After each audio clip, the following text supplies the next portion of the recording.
GM just revealed that they and all the legacy automakers are struggling in China, and now they might even be finished in the global market. I'm talking about losing to Chinese and Western market newcomers. And the crazy thing is that they all invested so much in going electric. Now they're looking for a way out. This will surely have an effect on the global market and change lots of things. But how and why? Well, let's break it down. Remember when foreign car brands were kings of the road in China? Well, those days are fading fast. We're talking about a major shakeup that's turning the world's biggest car market upside down. Let's rewind a bit. For almost 30 years, brands like Buick, Volkswagen, BMW, Toyota, GM, and Nissan were living large in China. They were swimming in cash, with cars disappearing from showrooms so quickly that owning one of those bad boys was like wearing a giant "I've made it" sign on your forehead. Foreign brands were crushing it, leaving the competition in the dust. So, what's the deal with the automotive revolution? 2 words: Chinese EVs. These homegrown electric vehicles are zooming onto the scene like they've got rocket boosters strapped on. At Auto China 2024, Chinese automakers unleashed a fleet of EVs that had everyone's jaws on the floor. We're talking cutting-edge tech that makes your smartphone look like a rotary dial. Want an example? Check out the Xiaomi SU7. This electric beast is turning heads faster than a Ferrari. It's got curves that make a Porsche Taycan blush. And it's not just a pretty face. This thing is in demand. Xiaomi had to call an emergency huddle with their suppliers because orders were flooding in like crazy. We're talking 76,000 pre-orders in less than a month.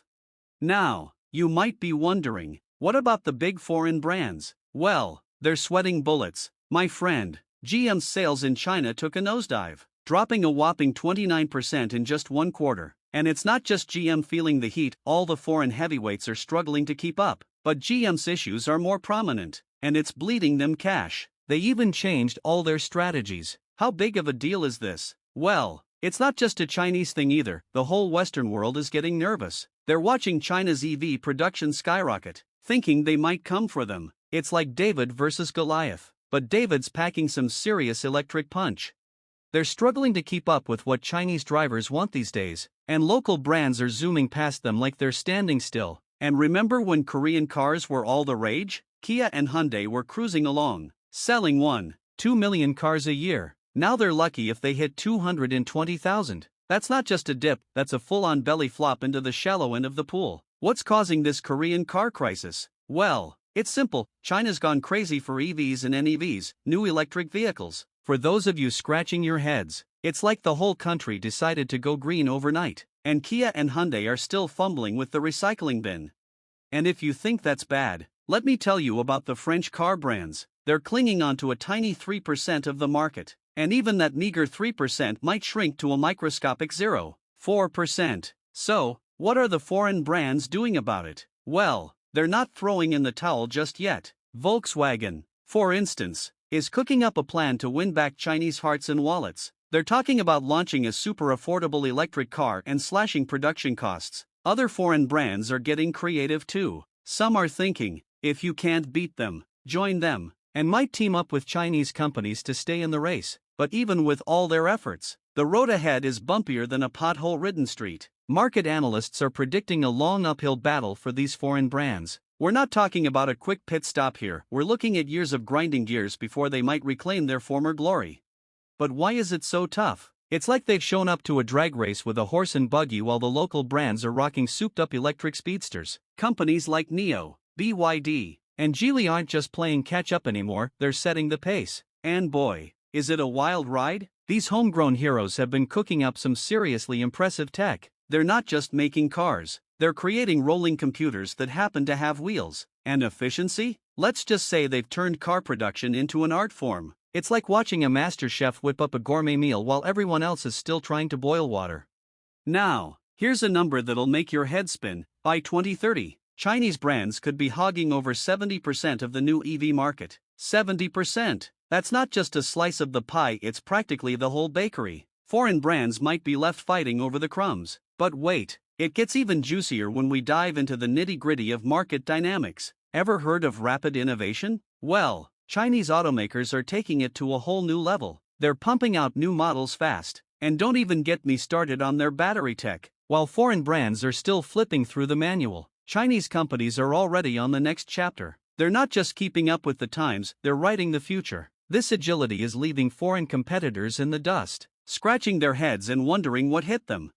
And let's talk about the elephant in the room, geopolitics. Now, this might seem a bit complicated, but I'll explain it all in simple terms, so watch carefully. First up, we've got the tariff thing. The US and EU are throwing some serious shade at Chinese EVs. We're talking tariffs that will make your wallet cry. The US is cranking it up to a whopping 100% on Chinese EVs. That's not a typo, folks, 100%. It's like they're building a great wall of tariffs. Meanwhile, the EU is not far behind, slapping tariffs between 17.4% and 38% on Chinese EVs. They're claiming it's to level the playing field. But let's be real, it's making things worse.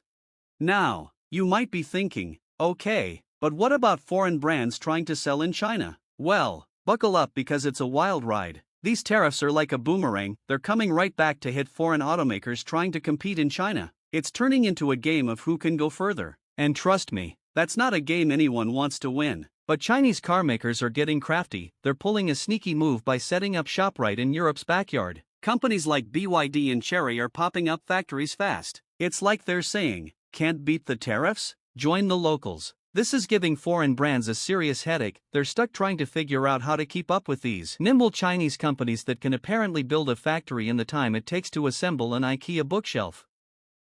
And let's talk about the digital revolution. Chinese companies aren't just riding the e-commerce wave, they're surfing it like pros. They're turning online shopping into a full-on entertainment experience with live streams where you can shop and chat with your favorite influencers, social media that's seamlessly integrated with your shopping cart, and a retail experience that follows you from phone to the store and back again. These companies are like data ninjas, slicing and dicing information to uncover hidden gems about what consumers really want. They're quick on their feet, ready to pivot and adapt based on what the numbers are telling them. Foreign brands? They're often stuck in their ways, lacking the agility to keep up with China's blink-and-you'll-miss-it market changes.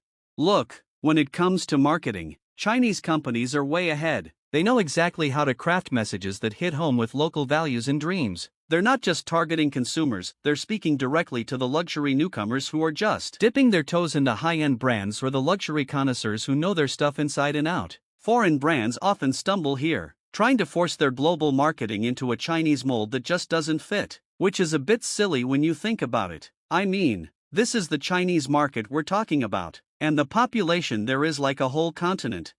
And on top of all that, quality and innovation are the name of the game these days, and Chinese brands are stepping up to the plate in a big way. They're not just talking the talk, they're walking the walk with sustainable materials, eco-friendly practices, and products that are built to last. And they're not shy about tooting their own horn either. They're shouting from the rooftops about their commitment to quality and innovation. Meanwhile, legacy brands are often playing catch-up, struggling to keep pace with the lightning-fast improvements Chinese companies are making.